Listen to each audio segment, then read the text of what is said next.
sagrado, el cometa Condor chocó con el planeta Tierra y como secuencia o corolario las capas geológicas se sucedieron inestables, terremotos incesantes y espantosos maremotos sacudieron las entrañas del continente Mu o Lemuria. La vida orgánica sobre la faz de la Tierra estaba peligrando.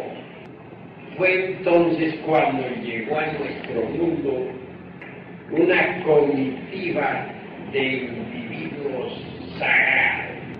Entre ellos se encontraba el muy respetable y muy venerable Arcángel Sakaki.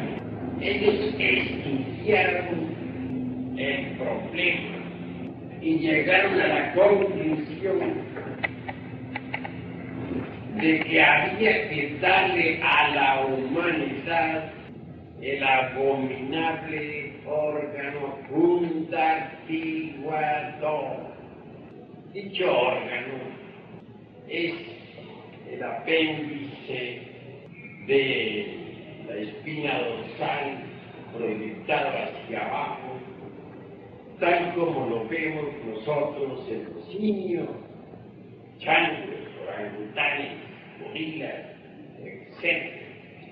Indubitablemente, como quiera que el organismo humano es una máquina, recoge energías cósmicas del megalocosmos y las transforma automáticamente, las retransmite posteriormente a las capas anteriores de la Tierra. Así la Tierra se nutre como organismo viviente con todo tipo y subtipo de energías cósmicas. No hay duda de que las plantas también sirven de canal para las energías que provienen del megalocosmos. Lo mismo podemos decir sobre las distintas especies bicerebradas y unicerebradas, pero indubitablemente el tipo de energías que recogen los tricerebrados es más útil todavía a las entrañas de nuestro mundo Tierra. Mas al hacer una modificación orgánica, se modificaron también las fuerzas que penetraban entonces en el organismo humano. Se tornaron lunares debido al abominable órgano fundartiguador y como secuencia o corolario se estabilizaron las capas geológicas de la Tierra. Esto significa que los terremotos que eran tan frecuentes en aquella edad y los espantosos maremotos que se procesaban incesantemente en el fondo del Pacífico quedaron en suspenso. Desgraciadamente, nunca faltan equivocaciones, y si la colisión de mundos se debió a la equivocación de ciertos individuos sagrados, no es menos cierto también que el arcángel Sakaki y su altísima comitiva se equivocaron con sus matemáticas transfinitas en relación con el tiempo de duración del abominable órgano fundartiguador. El muy respetable archiserafín lo hizo, se dio cuenta de la cuestión e intervino para eliminar de la humanidad tan nefasto órgano. Mas esto fue en verdad demasiado tarde. Esa nueva equivocación fue nefasta para toda la humanidad oriente. Cuando ese órgano desapareció de la anatomía humana, quedaron las consecuencias del mismo en los 5 cilindros de la máquina orgánica. Estos 5 cilindros son, primero, centro intelectual; segundo, centro emocional; tercero, centro motor; cuarto, centro instintivo; 5, centro sexual. El primero se encuentra localizado en el cráneo, en el cerebro meramente intelectivo. El segundo, en el corazón y centros nerviosos específicos del gran timpano. El tercero, obviamente, en la parte superior de la espina dorsal. El cuarto, en la parte inferior de la misma. El quinto, en los órganos de la generación. Deduzcan ustedes cuáles serían entonces las consecuencias del citado órgano.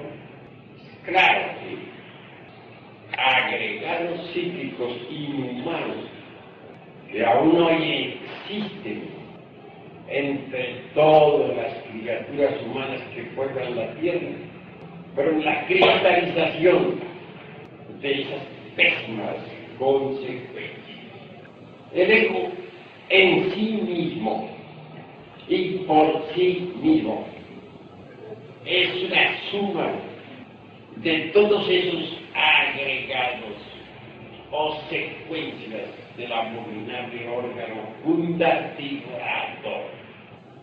Tales agregados psíquicos están debidamente clasificados en psicología experimental. No cabe duda alguna que los 7 principales son ira, codicia, lujuria, envidia, orgullo, pereza, gula. Obviamente, si hiciéramos lista, nos asombraríamos. Como bien dijera Virgilio, el poeta de Mantua, aunque tuviéramos 1000 lenguas para hablar y para dar y hacer, no alcanzaríamos a enumerar todos nuestros defectos cabalmente.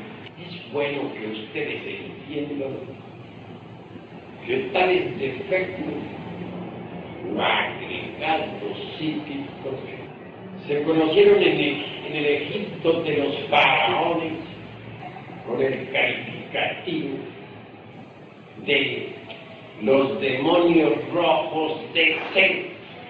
Así que, en verdad, debido a esta cuestión, la conciencia humana quedó enfrascada, embutida, embotellada entre esas pésimas consecuencias del abominable órgano fundarticuado.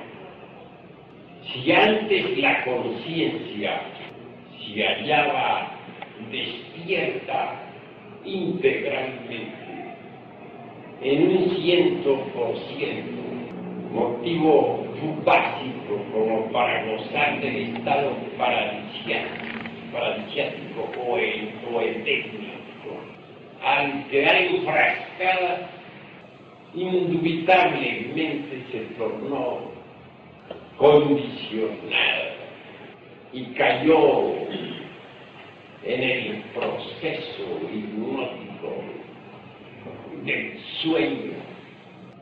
Hoy, en verdad, los seres humanos se encuentran sometidos a hipnosis colectiva. Quiero decir en forma enfática que la fuerza hipnótica de la naturaleza influye en todos los seres humanos en forma masiva. Desdichadamente nos damos cuenta del hipnotismo exclusivamente cuando la fuerza hipnótica del mismo fluye precipitadamente, como en el caso de una sección de hipnología. Es cierto y de toda verdad que el hipnotismo fluye por doquier. En tiempos antiguos se representó el gallo de los Abraxas con una doble pata de serpiente. Esto nos invita a pensar en el Od y en el Od del distinguidísimo caballero rey Chembas. Hay dos serpientes, nos dice el Bafle. La una es la que asciende por la vara de Esculapio, el dios de la medicina. La otra es la horrible Pitión de 7 cabezas, que se arrastraba por el lodo de la tierra y que Apolo irritado hirió con sus dardos. En lenguaje rigurosamente bíblico, diríamos que la primera es la serpiente de bronce que sanaba a los israelitas en el desierto. Aquella que se enroscaba en el lingam generador, o en el Tao del bíblico Moisés. La segunda es la serpiente tentadora del demonio. Así que, cuando ella asciende por la espina dorsal, nos ilumina, transforma y revive totalmente. Bien sabemos que el Cristo es nuestro Redentor íntimo, de acuerdo con la filosofía del Salvatum Salvandum. Nada podría ser el adorable sin la serpiente. Ella es el resultado de las transmutaciones de la libido que tanto preocupó a San Agustín y que analizará más tarde Sigmund Freud en su psicoanálisis. El aspecto negativo de la serpiente ígnea de nuestros mágicos poderes, obviamente, es la serpiente tentadora del abominable órgano fundamental, la horrible Pitión. En los antiguos tiempos de Múrico, en aquellos tiempos en que los ríos de agua de vida manaban leche y miel, la serpiente sagrada ascendía victoriosamente por el árbol de la vida. Se encuentra representado en nuestro organismo por la espina dorsal de la cepa nostra. Desafortunadamente, debido a la equivocación bastante deplorable de aquellos cosmogradores que por error originaron el choque del cometa Condor con nuestro mundo Tierra, se tomaron medidas terribles para después dotar a la humana especie con el abominable órgano fundamental, incuestionablemente nefasto, mezclados con el pecado original, pusieron en marcha a Pitión desde el hueso coccígeo hacia los infiernos atómicos del hombre. Si esto no hubiese sucedido, las pésimas consecuencias de esa abominación no hubieran surgido en nuestra naturaleza. Entonces,